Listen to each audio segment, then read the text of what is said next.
ಪ್ರಯಾಣಿಕರೇ ಗಮನಿಸಿ, ಮೇ 20ಕ್ಕೆ ಬಸ್ಗಳು ರಸ್ತೆಗಿಳಿಯಲ್ಲ. ಪರ ಊರಿಗೆ ಹೋಗೋ ಪ್ಲಾನ್ ಏನಾದ್ರೂ ನೀವು ಮಾಡಿದ್ರೆ ಎಚ್ಚರ. ಮೇ 20ನೇ ತಾರೀಕು ಮನೆ ಬಿಡೋ ಮುನ್ನ ಎಚ್ಚರ. ಬಸ್ಗಳನ್ನ ನಂಬಿಕೊಂಡು, ಕೆಎಸ್ಆರ್ಟಿಸಿ ಬಸ್ಗಳನ್ನ ನಂಬಿಕೊಂಡು ನೀವೇನಾದ್ರೂ ಅವತ್ತು ಪ್ರಯಾಣವನ್ನ ಪ್ಲಾನ್ ಮಾಡಿದ್ರೆ ಖಂಡಿತವಾಗ್ಲೂ ತೊಂದರೆ ಆಗುತ್ತೆ. ವೇತನ ಹೆಚ್ಚಳಕ್ಕೆ ಆಗ್ರಹಿಸಿ ಸಾರಿಗೆ ಸಿಬ್ಬಂದಿ ಮೇ 20ನೇ ತಾರೀಕು ರಾಜ್ಯಾದ್ಯಂತ ಹೋರಾಟ ಮಾಡ್ತಾ ಇದ್ದಾರೆ. ಹಾಗಾಗಿ ಸರ್ಕಾರಿ ಸಾರಿಗೆ ಸಿಬ್ಬಂದಿ ಮೇ 20ನೇ ತಾರೀಕು ರಾಜ್ಯಾದ್ಯಂತ ಬಂದ್ಗೆ ಕರೆ ಕೊಟ್ಟಿದ್ದಾರೆ. ಕೆಎಸ್ಆರ್ಟಿಸಿ, ಬಿಎಂಟಿಸಿ ಸೇರಿ ಎಲ್ಲಾ ನಿಗಮದ ಸಿಬ್ಬಂದಿಗಳು ಹೋರಾಟ ಮಾಡ್ತಾ ಇದ್ದಾರೆ. ಕರ್ನಾಟಕದಾದ್ಯಂತ ಸಾರಿಗೆ ಸಂಪೂರ್ಣ ಸ್ತಬ್ಧಗೊಳ್ಳುವ ಸಾಧ್ಯತೆ ಇದೆ ಮೇ 20ನೇ ತಾರೀಕು.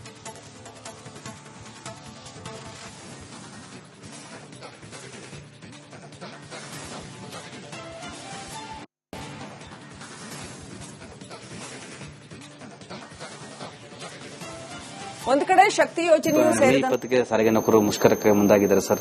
ಅವರು ಈಗ ನೀವು ವೇತನ ಪರಿಷ್ಕರಣೆ ಮಾಡಿದ್ರಿ, ನಾವು ಒಪ್ಪಲ್ಲ ಅಂತ ತಿರಸ್ಕಾರ ಮಾಡಿದ್ದಾರೆ ಸರ್. 26 ತಿಂಗಳು ವೇತನ ಪರಿಷ್ಕರಣೆ ಮತ್ತೆ 12% ವೇತನ ಪರಿಷ್ಕರಣೆ ಮಾಡಿದ್ವಿ. 26 ತಿಂಗಳದು ಹಳೆ ಬಾಕಿನೂ ಕೊಟ್ಟಿದ್ದೀವಿ, ಇದನ್ನು ಕೊಟ್ಟಿದ್ದೀವಿ. ಆಮೇಲೆ ಅದ್ರ ಮೇಲೂ ಕೂಡ ಅವರು 20ನೇ ತಾರೀಕಿಂದ ನಾವು ಮುಷ್ಕರ ಮಾಡ್ತೀವಿ ಅಂತ ಹೇಳ್ತಾ ಇದ್ದಾರೆ. ನಾವು ಮುಷ್ಕರ ನಾವು ಏನ್ ಮ್ಯಾಕ್ಸಿಮಮ್ ಏನ್ ಸಹಾಯ ಮಾಡಕ್ಕಾಗತ್ತೋ ಅಷ್ಟು ಮಾಡಿದ್ವಿ. ಸಹಾಯ ಅಲ್ಲ, ಅವ್ರು ಏನ್ ಕೆಲಸ ಮಾಡಿದ್ರು ಅದಕ್ಕೆ ಕೊಟ್ಟಿದ್ವಿ. ಕಾರಣ ಏನಂದ್ರೆ ಹಿಂದಿನ ಬಿಜೆಪಿ ಸರ್ಕಾರ 38 ತಿಂಗಳು ಬಾಕಿ ಇಟ್ಟೋದವರು ಬಿಜೆಪಿ ಸರ್ಕಾರ, ನಾವಲ್ಲ. ಮತ್ತೆ ವೇತನ ಪರಿಷ್ಕರಣೆ ಮಾಡಿದಂತ ಸಂದರ್ಭದಲ್ಲಿ ಬಜೆಟ್ ಅಲ್ಲಿ ಹಣನೂ ಅವರು ಇಟ್ಟೋಗಿರ್ಲಿಲ್ಲ. ಮತ್ತೆ 4,000 ಕೋಟಿ ಬಾಕಿ ಇಟ್ಟೋಗಿದ್ರು. ನಾವು ಎಷ್ಟು ನಮ್ಮ ಕೈಯಲ್ಲಿ ಸಾಧ್ಯ ಆಗುತ್ತೋ ಅಷ್ಟು ಮಾಡಿದೀವಿ. ಅದಕ್ಕೆ ಮೇಲೆ ಅವ್ರು ಸ್ಟ್ರೈಕ್ ಮಾಡ್ತೀವಿ ಅಂದ್ರೆ ನೋಡೋಣ ಮುಂದೆ. ಮೇ 20ಕ್ಕೆ ಸಾರಿಗೆ ನೌಕರರು ಮುಷ್ಕರಕ್ಕೆ ಮುಂದಾಗಿದ್ದಾರೆ ಸರ್. ಅವರು ಈಗ ನೀವು ವೇತನ ಪರಿಷ್ಕರಣೆ ಮಾಡಿದ್ರಿ, ನಾವು ಒಪ್ಪಲ್ಲ ಅಂತ ತಿರಸ್ಕಾರ ಮಾಡಿದ್ದಾರೆ ಸರ್. 26 ತಿಂಗಳು ವೇತನ ಪರಿಷ್ಕರಣೆ ಮತ್ತೆ 12% ವೇತನ ಪರಿಷ್ಕರಣೆ ಮಾಡಿದ್ವಿ. 26 ತಿಂಗಳದು ಹಳೆ ಬಾಕಿನೂ ಕೊಟ್ಟಿದ್ದೀವಿ, ಇದನ್ನು ಕೊಟ್ಟಿದ್ದೀವಿ. ಆಮೇಲೆ ಅದ್ರ ಮೇಲೂ ಕೂಡ ಅವರು 20ನೇ ತಾರೀಕಿಂದ ನಾವು ಮುಷ್ಕರ ಮಾಡ್ತೀವಿ ಅಂತ ಹೇಳ್ತಾ ಇದ್ದಾರೆ. ನಾವು ಮುಷ್ಕರ ನಾವು ಏನ್ ಮ್ಯಾಕ್ಸಿಮಮ್ ಏನ್ ಸಹಾಯ ಮಾಡಕ್ಕಾಗತ್ತೋ ಅಷ್ಟು ಮಾಡಿದ್ವಿ. ಸಹಾಯ ಅಲ್ಲ, ಅವ್ರು ಏನ್ ಕೆಲಸ ಮಾಡಿದ್ರು ಅದಕ್ಕೆ ಕೊಟ್ಟಿದ್ವಿ. ಕಾರಣ ಏನಂದ್ರೆ ಹಿಂದಿನ ಬಿಜೆಪಿ ಸರ್ಕಾರ 38 ತಿಂಗಳು ಬಾಕಿ ಇಟ್ಟೋದವರು ಬಿಜೆಪಿ ಸರ್ಕಾರ, ನಾವಲ್ಲ. ಮತ್ತೆ ವೇತನ ಪರಿಷ್ಕರಣೆ ಮಾಡಿದಂತ ಸಂದರ್ಭದಲ್ಲಿ ಬಜೆಟ್ ಅಲ್ಲಿ ಹಣನೂ ಅವರು ಇಟ್ಟೋಗಿರ್ಲಿಲ್ಲ. ಮತ್ತೆ 4,000 ಕೋಟಿ ಬಾಕಿ ಇಟ್ಟೋಗಿದ್ರು.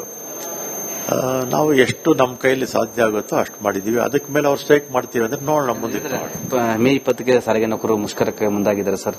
ಅವರು ಈಗ ನೀವು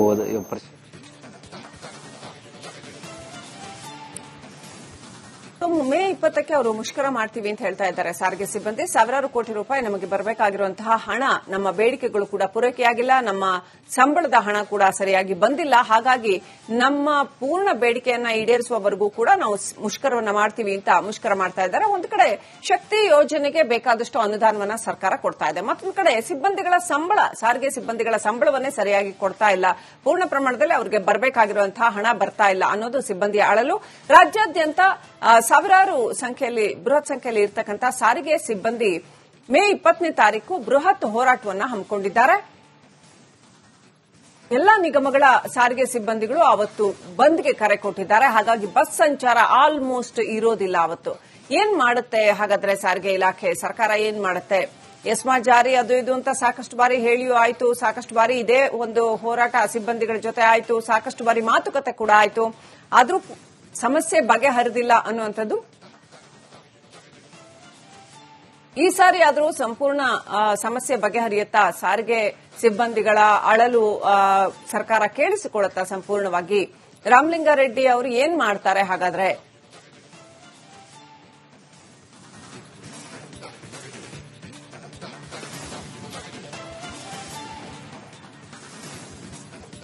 ಮಾಡಬೇಕು ಅಂತ ಪ್ಲಾನ್ ಮಾಡಿತ್ತು. ಈಗ ತುಮಕೂರಿನಲ್ಲಿ 19ನೇ ತಾರೀಕು ಮೇ 19ಕ್ಕೆ ಸಾಧನಾ ಸಮಾವೇಶ ಮಾಡಕ್ಕೆ ಹೊರಟಿದ್ದಾರೆ. ರೈಟ್, ನಮ್ಮ ಪ್ರತಿನಿಧಿ ಸತ್ತಾರ್ ಫೋನ್ ಕನೆಕ್ಟ್ ಆಗಿದ್ದಾರೆ. ಸತ್ತಾರ್, ಈಗ ಒಂದ್ ಕಡೆ ಸಾರಿಗೆ ಸಿಬ್ಬಂದಿ ಮೇ 20ನೇ ತಾರೀಕು ಪೂರ್ಣ ಪ್ರಮಾಣದಲ್ಲಿ 4 ನಿಗಮಗಳ ಕಡೆಯಿಂದ ಮುಷ್ಕರ ಮಾಡೋದಕ್ಕೆ ರೆಡಿಯಾಗಿದೆ. ಇನ್ನು 20ನೇ ತಾರೀಕು ಇದ್ದಂತಹ ಸಾಧನಾ ಸಮಾವೇಶವನ್ನ ಇವರು 19ನೇ ತಾರೀಕಿಗೆ ಪ್ರಿಪೋನ್ ಮಾಡಿದ್ದಾರೆ. ಸಾರಿಗೆ ಸಿಬ್ಬಂದಿ 19ನೇ ತಾರೀಕು ಕೂಡ ಮುಷ್ಕರ ಮಾಡ್ತಾರೆ ಅಂತ ಕೂಡ ಹೇಳಲಾಗಿದೆ. ಏನೆಲ್ಲ ಆಗಬಹುದು ಈ ಮುಷ್ಕರದ ಪರಿಣಾಮಗಳು ಸತ್ತಾರ್? ಏನೆಲ್ಲ ಅಪ್ಡೇಟ್ ಇದೆ ನಿಮ್ಮ ಹತ್ರ? ಶ್ರೀಲಕ್ಷ್ಮಿ, ಸಾರಿಗೆ ನೌಕರರ ಜಂಟಿ ಕ್ರಿಯಾ ಸಮಿತಿಯ ಮುಷ್ಕರ ಇಲ್ಲಿ 2 ಆಯಾಮದಲ್ಲಿ 2 ನಿಟ್ಟಿನಲ್ಲಿ ಪ್ರತಿಭಟನೆ ನಡೆಯುತ್ತೆ.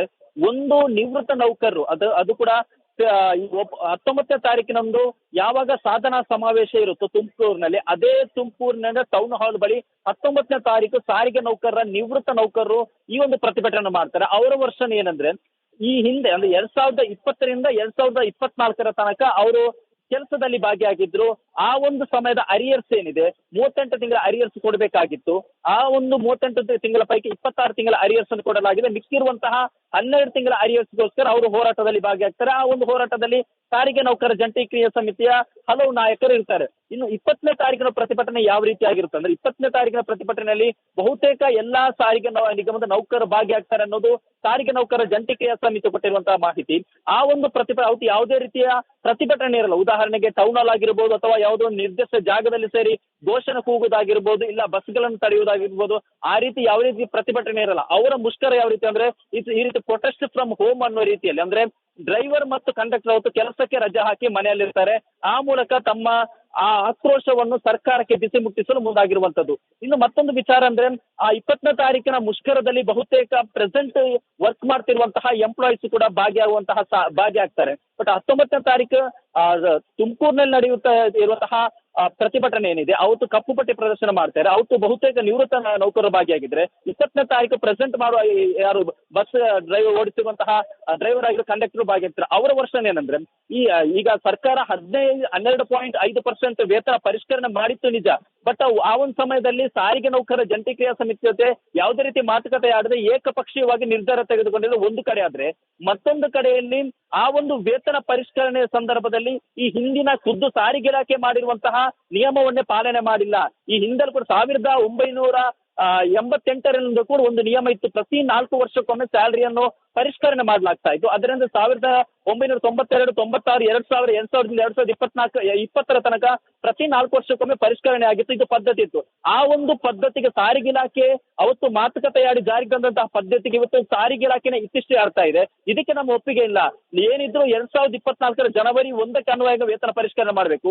ಈಗ ಸಾರಿಗೆ ಇಲಾಖೆ ಹೊರಡಿಸಿರುವಂತಹ ಆದೇಶ ಏನಿದೆ, 2025ರ ಏಪ್ರಿಲ್ 1ಕ್ಕೆ ಅನ್ವಯ ಆಗುವಂತೆ ವೇತನ ಪರಿಷ್ಕರಣೆ ಮಾಡಿದಲ್ಲ, ಅದಕ್ಕೆ ನಮ್ಗೆ ಒಪ್ಪಿಗೆ ಇಲ್ಲ ಅನ್ನೋ ನಿಟ್ಟಿನಲ್ಲಿ ಕೂಡ ಈ ಪ್ರತಿಭಟನೆ ಆಗ್ತಾ ಇರುವಂತದ್ದು. ಬಟ್ 19ನೇ ತಾರೀಕು ದೊಡ್ಡ ಮಟ್ಟದಲ್ಲಿ ಸಾರಿಗೆ ವಲಯದಲ್ಲಿ ಎಫೆಕ್ಟ್ ಆಗಕ್ಕೆ ಇಲ್ಲ, ಚಾನ್ಸ್ ಇಲ್ಲ. ಯಾಕಂದ್ರೆ ಅವತ್ತು ಬಹುತೇಕ ನಿವೃತ್ತ ನೌಕರರು ಭಾಗಿಯಾಗ್ತಾರೆ. ಬಟ್ 20ನೇ ತಾರೀಕು ನಡೆಯುವಂತಹ ಪ್ರತಿಭಟನೆ ಈ ತನಕ ಇರುವ ಮಾಹಿತಿ ಪ್ರಕಾರ ಎಫೆಕ್ಟ್ ಆಗ್ಬಹುದು. ಬಟ್ ಅದು ಎಷ್ಟರ ಮಟ್ಟಿಗೆ ಅನ್ನೋದು ಮುಂದಿನ ದಿನದಲ್ಲಿ ಗೊತ್ತಾಗಲಿದೆ. Shrilakshmi, right. Thank you Sattar ಡೀಟೇಲ್ಸ್ಗಾಗಿ.